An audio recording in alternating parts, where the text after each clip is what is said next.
que l'assistante sociale elle a coché que vous souhaiterez avoir la coiffure, conseil vestimentaire, sophrologie, CV, lettre de motivation.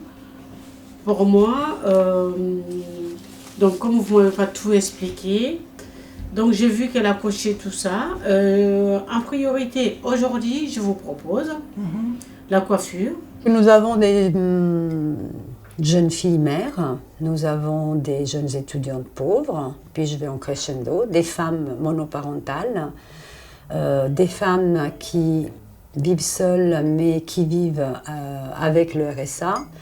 Puis nous avons des femmes victimes de violences, des femmes victimes d'esclavage moderne, des seniors, des jeunes seniors qui n'ont plus de travail après avoir eu très souvent une belle carrière. Nous avons des femmes qui sortent de prison et nous avons aussi des femmes qui sont non pas en pré-retraite, mais licenciées et à 50, 55 ans, on ne trouve plus rien. Il y a longtemps qu'ils ont été coupés. Mes cheveux, oui. Il y a 2 ans.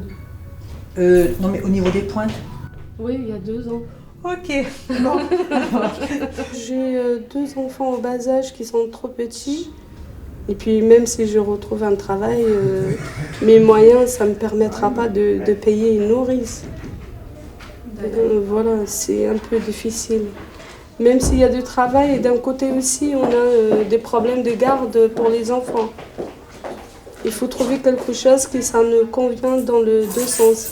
Pour aller chercher ses enfants à l'école, elles ont du mal. Parce qu'elles sont tellement oubliées. Je suis une maman, je m'arrête là, je m'occupe que des enfants. Moi, je m'oublie. Et c'était les dames de ce matin, c'était pareil. Elles ont 4 enfants ou 3 enfants chacune. Et ça fait des années. Il y en a une, ça fait depuis 2004, elle n'est pas allée chez le coiffeur. Elle s'occupait que de ses enfants. Et là, elle pleurait tout le temps. Elle a dit, mais c'est pas possible. J'avais oublié ce moment-là. Elle s'approprie de son image et son temps à elle. Dans la phase de réinsertion par la vie active, par le travail, il est extrêmement précieux d'avoir un capital confiance augmenté par le fait d'avoir une jolie coiffure qui corresponde aux recruteurs qu'on va rencontrer, un maquillage un peu pétillant et une tenue complètement adaptée à la catégorie du travail dans lequel on va exercer ses talents.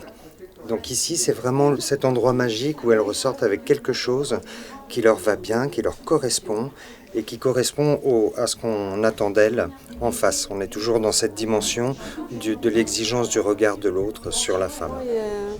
On est très bien accueillis, ils sont très sympas, gentils, ça nous change un peu le moral.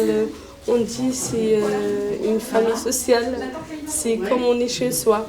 Une de mes clientes me dit « mais comment je fais devant, j'y arrive pas ». Et puis je lui dis « je vais vous montrer, je le fais sur moi comme si c'était vous ». Elle me regarde, elle me dit « mais je tiens pas la brosse de la même main ». J'ai compris que 80% des gens pauvres étaient des femmes et que je ne pouvais pas laisser passer ça et je ne pouvais pas ne pas m'y intéresser. Parce que je sais tellement ce qu'on demande à une femme et voilà, c'est sûrement le déclic. Maintenant, je sais qu'à chaque fois on aime bien savoir qu'il y a un déclic, mais le déclic n'existe pas, c'est on s'intéresse ou on ne s'intéresse pas aux autres, point barre. Ils sont jolis, hein. Ils sont très jolis. Voilà, je vous remercie. Hein. Mais je vous en prie. Merci beaucoup. Si ça vous plaît, c'est le principal. Même si vous gagnez... je ne sais pas, un tout petit peu au-dessus du SMIC et que vous avez 2 enfants, 1 enfant ou 3 enfants, une fois que vous avez payé votre loyer, une fois que vous avez payé les charges et qu'il vous reste 100 € pour finir le mois, enfin pour vivre dans le mois, qu'est-ce qu'on fait? J'en sais rien. Et ça, c'est un moteur aussi pour tomber de plus en plus en bas de l'échelle.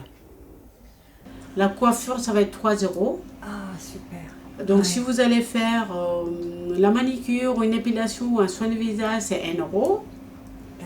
Et si vous voulez voir un gynécologue ou discuter avec des professionnels de la santé, c'est tous les 15 jours. On fait du yoga tous les 15 jours aussi. On a un dermatologue 1 fois par mois. Déjà, Voilà. voilà, Ah, bah, celui-là, voilà, parce que ça ressort davantage. On est toujours à la recherche de bénévoles.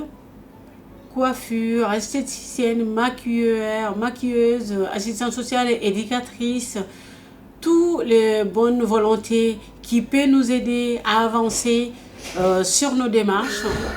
Je me sens très très bien. En fait, quand je suis rentrée, c'était vraiment, j'avais une tête tristounette. Je me sentais vraiment pas bien. Et là, d'un seul coup, il y a le sourire qui est revenu, il y a la bonne humeur, il y a beaucoup de choses. C'est vrai, c'est la première fois que je viens ici. Je suis venue par l'intermédiaire d'une association qui s'appelle Le Pli. Et donc voilà, je ne connaissais pas du tout, je ne savais même pas que ça existait. Et donc voilà, je suis très contente, je suis vraiment satisfaite du travail de les filles, comment ils sont, comment ils s'occupent de nous. On est chuchotés, on est bien traités, ils sont trop gentils, ils sont adorables. C'est-à-dire qu'on ne peut plus fermer les yeux sur la beauté et la beauté solidaire, car bien que ça fait grincer des dents certains, bien que ça fait poser des questions à d'autres, on a fini quand même par comprendre maintenant que c'est prouvé, bien prouvé, qu'à travers la beauté, c'est une porte qui s'ouvre vers la réinsertion, une vraie porte, c'est une porte sûre, parce que il est vrai que quand vous avez perdu l'estime du soi, quand vous ne vous regardez plus dans les yeux, quand vous ne pensez pas être quelqu'un de valeur dans notre société, on ne pourra pas s'attendre à ce qu'on vienne vous chercher pour vous demander de faire partie d'une équipe, d'assumer un travail, d'assumer un rôle dans la famille, etc. Donc ça, je crois que ça doit être absolument présent dans les esprits de tout le monde.